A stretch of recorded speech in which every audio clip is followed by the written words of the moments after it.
Peter Waples Crow, and I'm Narigu, and I'm the health educator here at Thorn Harbour Health in the Aboriginal and Torres Strait Islander project.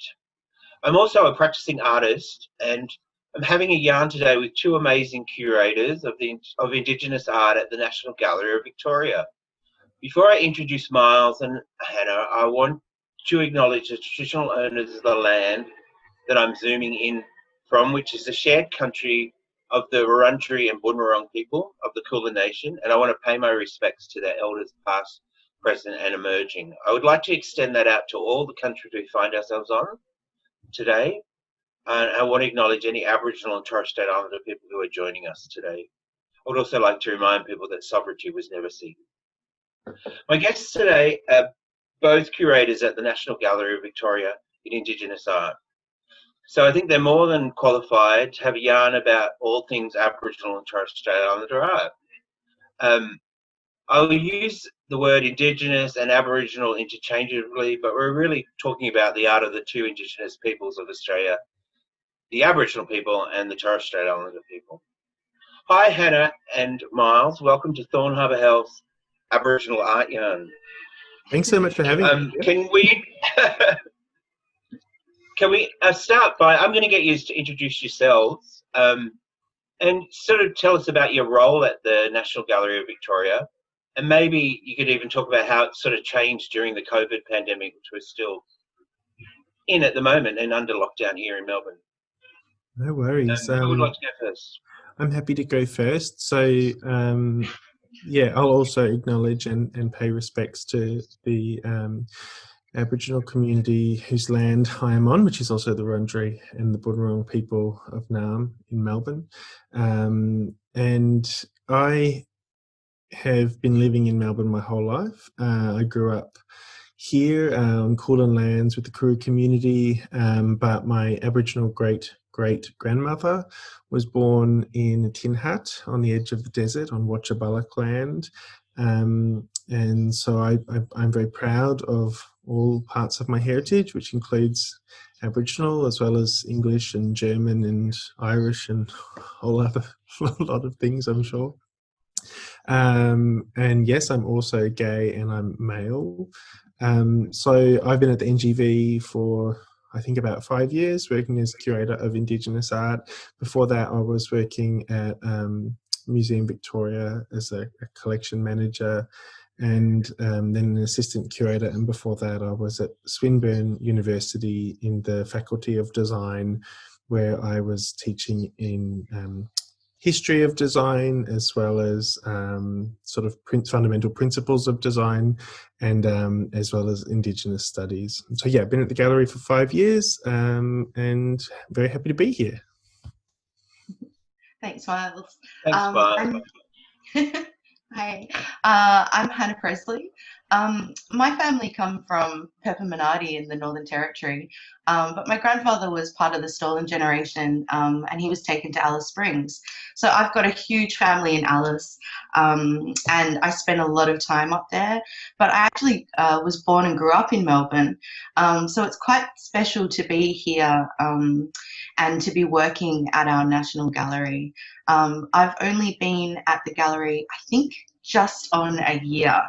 It's over a year. I looked it up. You've been there over a year now. Oh, is it over a year now? Yeah. Oh, it's all a blur. To have my first year in such an important institution be mostly at home. I think most of this year we've been working from home. Peter, you asked about how we're dealing with COVID. Thank God for technology. We've pulled together, and we're working really well despite what's going on, and we're also grateful to have that opportunity. I know there's so many of our mob out there that are hurting at this time, so yeah, we're quite privileged at the moment to be where we are, I think. It's I think to your point, Peter, about how COVID has really affected our working, we were one of the, if not the first institution in Australia to really move to working from home. It happened very, very early. It was kind of the start of March. And yeah, we fell into a pretty good groove in terms of working remotely across, WebEx and Zoom and different things. And I think there have been some parts of our job that have been made easier, and then there are some parts that have been made much harder. It's nice to get a bit of time to do writing and things without being disturbed, but it can be very alienating and very isolating. And also, sometimes it's easier to just talk to someone in the corridor than it is to organise a Zoom meeting or whatever it is. And so things kind of can take a bit longer. But I think we've adapted pretty well. And we're so far away from the actual galleries. That's been really hard as well for our planning and just to be around the art, Peter. We're so lucky. Normally every day we get to see extraordinary works of art hanging on our walls, and now we've got our home collections to satisfy us. Yeah. Well, I really miss visiting the gallery. It's something that nurtures my soul as a person, and going to see the Indigenous collections in the NGV are one of those things, and other galleries like the Koori Heritage Trust, which we might talk about later on, and mainstream commercial galleries as well. So yeah, it's really hard. So I can understand you not being in that environment. So and there's been an amazing, sorry, Peter, there's been an amazing kind of push for NGV online programming, and we have had more kind of traffic through our website and our social media, I think, than, we ever could have imagined. And some art translates really well to that medium, but then other works don't. So it's kind of, I almost feel like I'm discovering some parts of the collection in a new way. Video works are real, and photography can translate really well on screen, but a lot of our kind of sculptural works and things that really rely on the materiality and being present and having experience. Yeah, they just don't work on Instagram or on the website. So, yeah. I guess we've been adjusting as well. This is my work at Thorn Harbour Health. We've gone online and we're expanding our audiences and gone into new areas of well-being as well. And one of these, art's so good for well-being, and the audience will be, interested to see and talk about Aboriginal art, because we'll have people who are across it and other people who are really novices to it. So the questions I've sort of come up with, but come from some of my colleagues, non-Indigenous colleagues in health promotion, and we just sort of brainstorm them. So I guess I'm going to hit you with a really big question. What is Aboriginal and Torres Strait Islander art? Like in a lot of ways, is it just dot art? How does it reflect Indigenous diversity? Is it geographical, urban versus remote? Anyway, there are lots of things to unpack. Well, we could unpack for a long time, but just that question. We're responsible in our roles not only for Australian Indigenous art, but also for global First Nations art, which is a very big collection area and also covers a lot of different communities. But definitely the majority of work that we do is around Australian Pacific art and Torres Strait. And so I guess that kind of, what is Indigenous art? I mean, what is art? Yeah. That's the answer to the question. It's art made by Indigenous people.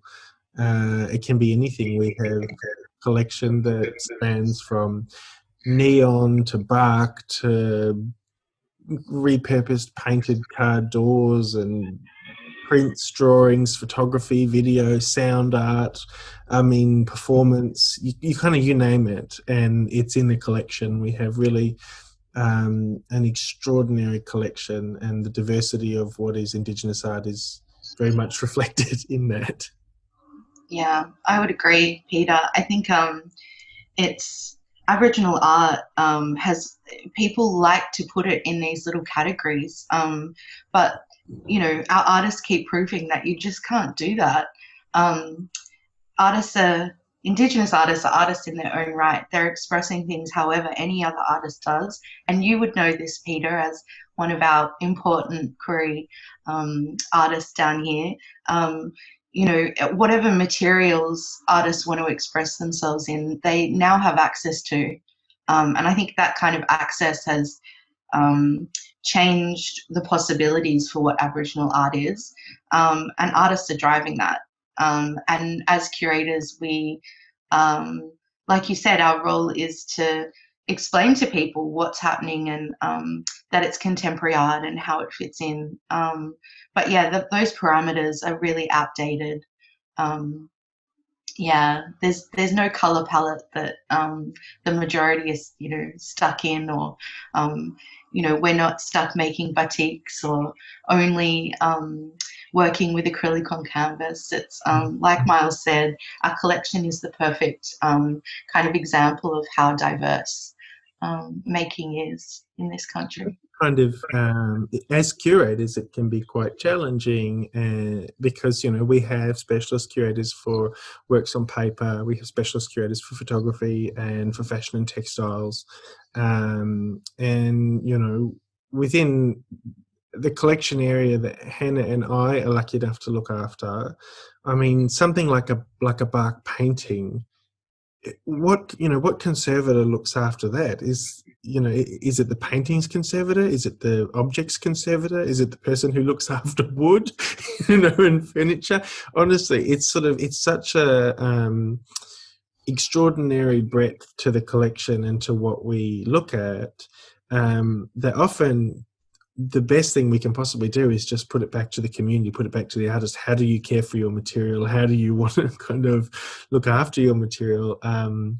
Speak about it, curate it, whatever, because it's just so big to be able to kind of cover it all. It's not possible. It's like being curator of European art, you know. It's as diverse as that. Does that make sense, Peter?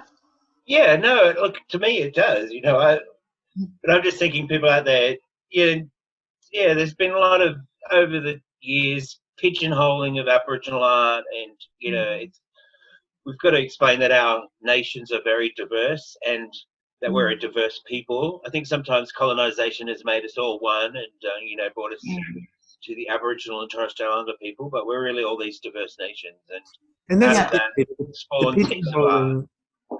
That's it. The pigeonholing of Indigenous art is no different to the kind of the stereotypes and expectations that people have that Indigenous people look and sound the same way. You know, that's exactly it. There's an expectation that Aboriginal people and our material culture and our art, that it look a certain way, be a certain way. I'm getting feedback. And I think also, Miles, it's people, I find when I'm talking to the public about Aboriginal art, things come up around authenticity. This idea that you know, things are either real Aboriginal art or they're not. And I think there's a lot of work that's done around identity, and has been done for decades, in explaining that diversity that Miles is talking about, that reflects back to material usage and you know, how people are telling their stories, how Indigenous artists are telling their stories. And the one thing that I always like to tell people when they're like, oh, this secret, sacred stuff, it's, you know, artists are very aware that they're making work for audiences.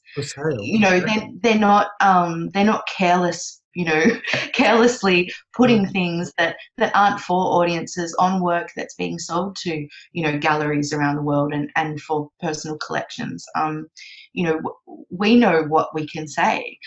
So that's not something that the audience in general needs to be concerned about. I think that's, you know, there's still lots of kind of myths around, you know, what information can be accessed. And I think that we've come a long way in that, and that the public just need to be secure in knowing when they're looking at Aboriginal art, that the artist that made it knew that they'd be looking at it.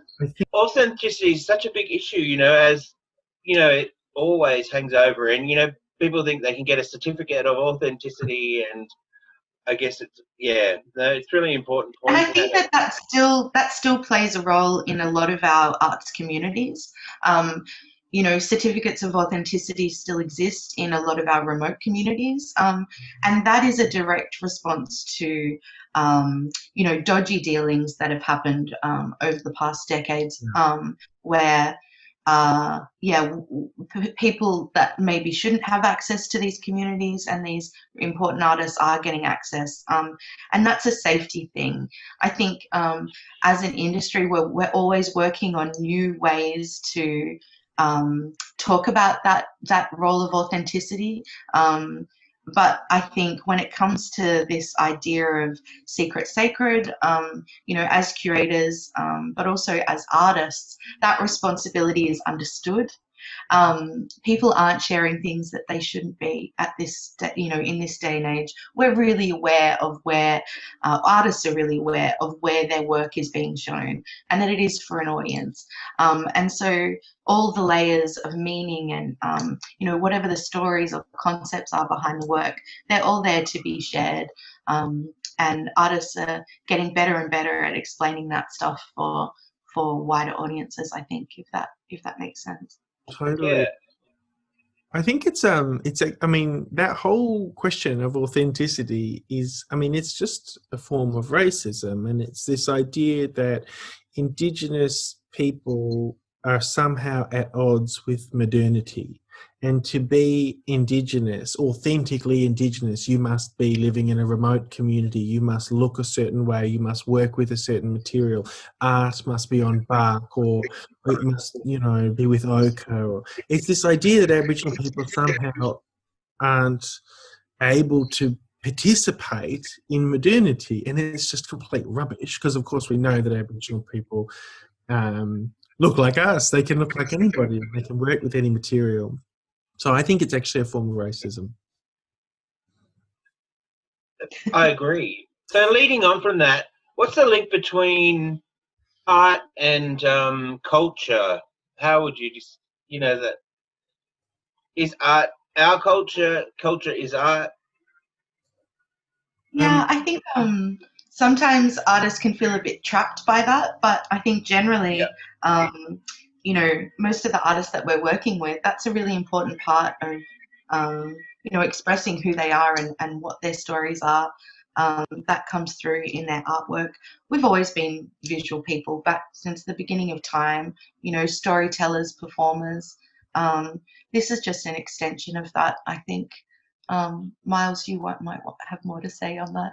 Well, I think if culture is kind of broadly the way in which human beings interface with the natural world, then art is a form of culture, and it's a way of making sense of our lives and our feelings and our past and our future. And I think it's about a way of communicating what happens inside with other people, which is, I think it's the most authentic and true way to communicate what happens inside. And so that's why it's so valuable, and that's why it gets really, frustrating when people don't understand the value of art, because I think people forget just how difficult it is to try and be a human being talking to another human being and explaining who you are, your past, your feelings, your history. And art helps that. Art allows us to do that.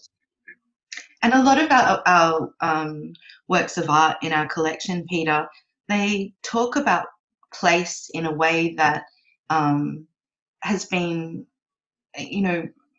transferred across generations. There's knowledge in these artworks as records of time, of place. There's generational sharing going on that I think can also be learnt from. That's all of our history. That's not just Aboriginal people's history. This is for everyone. And I'm working on a collection show at the moment called Big Weather. And the whole idea around that, Peter, is to bring works together that that really highlight how important our Indigenous cultural knowledge is through these works of art, in connecting to place and understanding place. We had, such devastating bushfires last season, which really inspired this show. I think, we all started thinking about our Indigenous rangers, our traditional owners that understood how the country works, how fire, the relationship with fire on their country, started maybe getting a bit more of an audience and a bit more respect. And that really made me start seeing our collection as, it's we're keepers of knowledge of this country as well. These stories are, these learnings from, many generations exist in this art. It's living, breathing, art, Yeah. And I'll just back that up. My own experiences and what Miles was saying, and you're saying, Hannah, is that sometimes I can communicate more of my feelings, emotions, and my story as an Arrogant person and the journey I've been on. I was adopted out. And I can say it more in visual ways. That being queer, being Aboriginal, what does that mean? Thinking about that stuff. When you were talking just then, it reminded me how, Miles, how you talk about Destiny's artwork, that the emotion that is portrayed and the tools that she uses in her work. You're not alone in that, Peter. Well, maybe leading on from that, I was going to ask about, some of the strategies that contemporary Aboriginal artists are using or exploring. So if you want to elaborate on, I don't know, and I know, Hannah, you've had experience in Alice and more remote communities, and I was thinking about letting people know about art centres and that we do have some in Victoria as well, and places, anyway.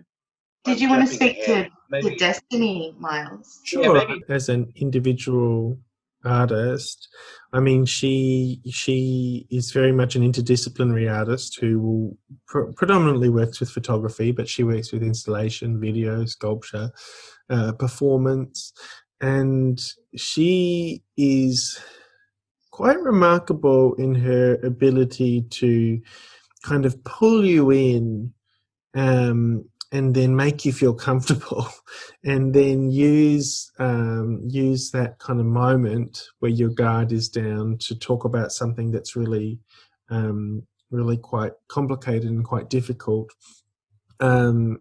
She kind of has one of her maxims is, she likes to think there's a laugh and a tear in every photograph. Which is kind of this idea that, if she says if she makes people laugh, that way they don't feel the knife go in. And it's this it's brilliant because what you really do is it's about making sense of tragedy through comedy. And that's something that I think queer people share in common with Aboriginal people. Anyone who has been part of a community that has been oppressed by the government and that has been marginalised, I think develops these sorts of coping strategies around comedy and humour and music and performance, and as a way of kind of making sense of all of the kind of trauma of the past. So Destiny is an amazing example of someone whose work really, I think, speaks to a lot of people in a lot of different ways. And there's those kind of coded symbols for queer people and also for Aboriginal Indigenous people in her work. But then it's also there for people who are outside of those communities as a kind of gateway into understanding a little bit about what it's like. Good strategy. I like things very much. Yeah. I can't wait to come in and see it. I've been hanging out to see it. Yeah, when's that opening, Miles? Oh, how long is a piece of string? I don't know. 23rd of November is when we have announced the date. Fingers crossed. I've kind of not counting my chickens because I've I've told all of my friends and family, I think 3 or 4 opening dates now, and none of them have happened. So many false starts. Yeah, false start. I am confident that the 23rd of November is looking likely. By the way, it's also my birthday, so a great birthday present. Sounds good. Peter, you asked about art centres.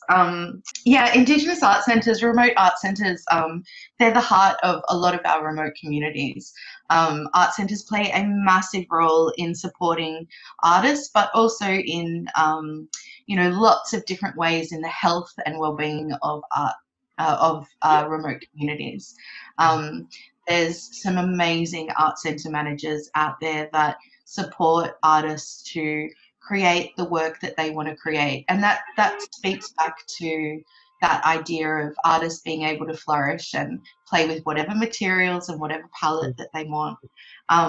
One art centre that I'll mention is Iwancha Arts in Indokina on the APY lands. At the moment, they are, I have to say it, they're on fire. That's where Vincent Namatjira has come from, yes. So obviously with his Archibald win, we can't not mention how extraordinary that was. And artists like Kayleen Whiskey, they're creating work that talks about, again, what you were saying, Miles, about modernity. Kayleen Whiskey uses, references of all the music that she loves, of Cher and Dolly Parton and, Coca-Cola. And I think when she first hit the scene, there were people, and even now, that are just like, what is that connection? What is, I thought this community was really remote. And it's like, no, it's 2020. There's nowhere that hasn't been touched by Dolly Parton now. So art centres are really important for our communities, yeah. And if anybody's interested, I always suggest that people look up Desart or Anchor, or some of the state bodies that oversee art centres. It's a way to support artists. You can find lots of information about all the different art centres. And keeping that middleman of an art dealer is sometimes a good way to support an artist directly, and art centres do that.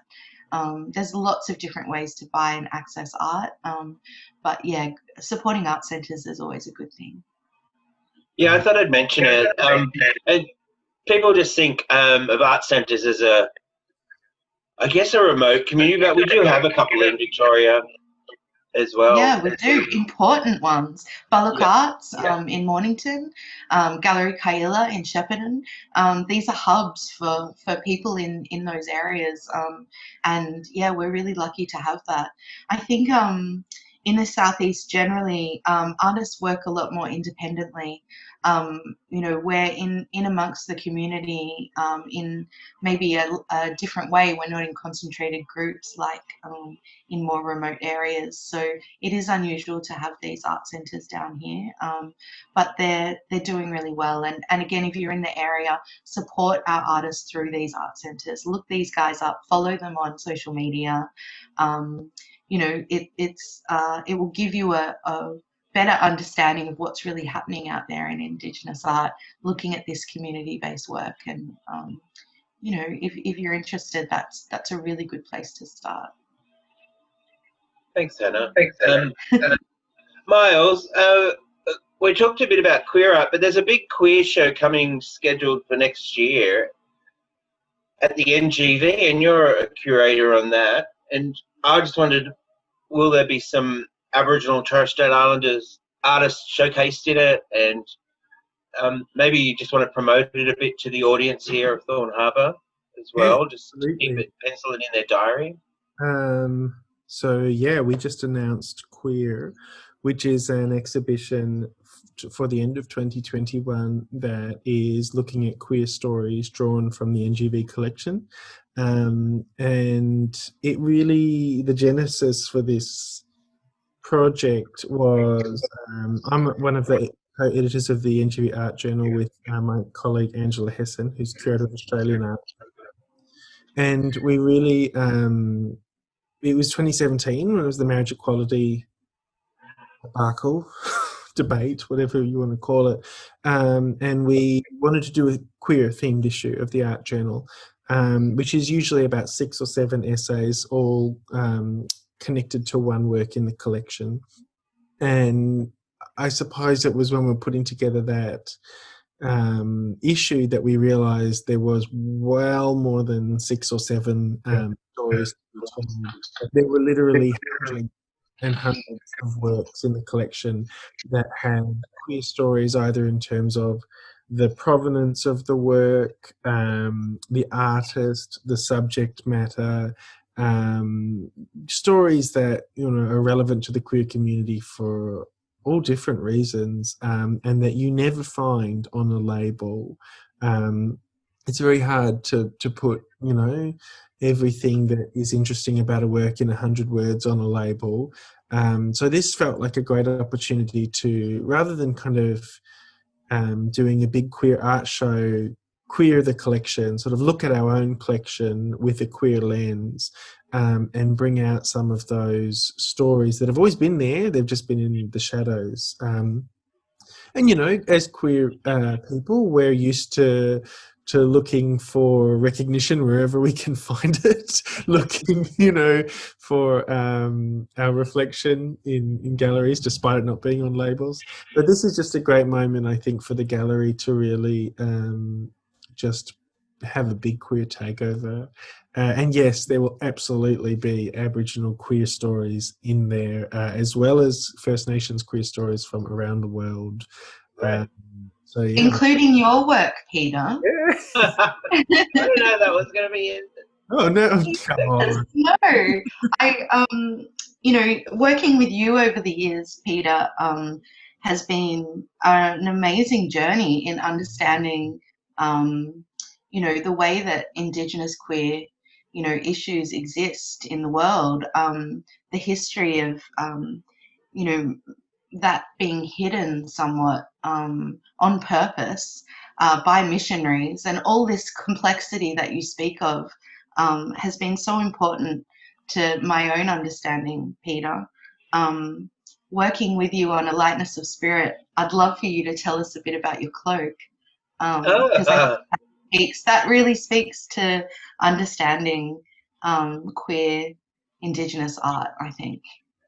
Well, I guess the cloak, which has been purchased by the Victorian Pride Centre, so it's going to be in the foyer of the new building when that opens up after COVID restrictions. So I'm really happy. It's in a community space. Congratulations. And it's a traditional possum skin cloak, which is something that was revived by a group of Koori women artists, and I was guided in making the cloak by Marie Clark, who's had an amazing career and is an amazing mentor, an amazing person. I've had since I've been in Melbourne since 2003, and meeting Marie and yourself, Hannah, and yourself, Miles. It's been a really nice journey. I guess the cloak speaks about, it has a cross on the back made of a different kind of fur when we stitched it, and usually the underside or the skin side of the cloaks are decorated with local totems or landscapes or meanings to that person. And what I did was turn it into a rainbow. I used traditional Koori shield designs and then used inks to colour the work. So it's like you carry a cross on your back and all the invisibility, and we talk about that in the queer world, about our erasure and in colonisation, and how, but I also talk about the vibrancy of our community now and celebrating it. So I think the cloak's about that as well, and carrying that rainbow, that queer mob together and supporting them. So that's a bit about my cloak, and it will be on show at the Pride Centre, which I'm really, I don't know, I'm just so super excited about that. I couldn't think of a better place for it to be, so. Yeah. No, congratulations. Well, we're so Oh, excited thanks. to be working on this show and, partnering with lots of organisations like Pride Centre and yourselves at Thorn Harbour, and just hopefully having a kind of a big, like I said, big kind of queer takeover. And yeah, that is just such an extraordinary work, Peter, that Cloak. I remember first seeing that obviously at Hannah's show at ACCA, and your performance in that, because performance is also an important history for queer art as well, and that was just such an extraordinary kind of embodiment of that object. And yeah, can't wait to see it again. Really. Yeah. Um, So yeah, we don't have the cloak in the collection, obviously, but we have a beautiful art book that you did, Peter. That we've recently acquired. That will be in the yeah. queer show. So Wow, that's fantastic. Now I'm blushing. Look, I've been really lucky and, had a amazing art career. And I do balance it with my work at Thorn Harbour and my community development work, because I'm really interested in that side of life as well, the two worlds coming together. Is there any last things you'd like to say about Aboriginal art today to the audience? Yeah, I think if you're before we interested leave. in Aboriginal art and you don't Yeah, know that much, there's so many things that you can do now and access to get a better understanding. And I think, remind yourself that you don't always have to like it. It's not always going to be easy. But there's stories there that, there's ownership there for you as well. Our collection shows are always a really good way to get a sense of the diversity that exists in Indigenous art. And there's so much richness there. You're missing out if you're not looking at what some of our contemporary artists are doing. So, yeah, jump in. Yeah, I thanks, Hannah. Good, see. good advice. And obviously NGV, we run a lot of short courses and a lot of adult education courses, as well as introductions to Indigenous art, in addition to collection displays and other thematic exhibitions that we have. There's a number of Indigenous artists with work in the Triennial that's upcoming, as well as Destiny's solo retrospective, big show on TV opening soon. Hannah mentioned Big Weather, which is a super exciting show in March. But look, at other than the NGV as well, there's a lot of great other galleries, to get a real sense of the kind of historical material as well as the contemporary. Bunjalaka at Museum Victoria is a great resource, and Koori Heritage Trust as well. So yeah, I guess it's just, for anyone who wants to learn, start there. But also, I'd just like to, I guess, specifically address any mob who are watching as well, to know that we don't own the collection. It belongs to you. So if you ever want to see anything that's not on display, or if you ever want access to any of the material, all you have to do is contact just general inquiries and say this is what you're interested in, and we absolutely prioritise those visits. Obviously, we can't do it right now during lockdown, but as soon as we're in the gallery, it's important for people to know we do have a specific community viewing room, and there is absolutely we're always welcoming to anyone who wants to see parts of the collection that might not be on display. Yeah, especially for family, for artists that are looking for, inspiration or understanding of materiality, anything. We've got some amazing works in that collection, and like Miles said, it belongs to everyone. We're just keepers of it, curators of it. Yeah, great. So reach out. And in the past, I did a project with Ballarat's collection, of colonial prints that have featured a lot of Indigenous people. So yeah, and I think it's really important that we have access to these collections. And I've seen some of the Bunjalakas and the Koori Heritage Trust as well, because they connect us to culture, and they inspire our contemporary art as well, and our being All right, Hannah and Miles, thank you so much for your time and expertise today. Oh, thanks. And I want to thank the audience. And I hope they've learned a bit more about Aboriginal and Torres Strait Islander art today.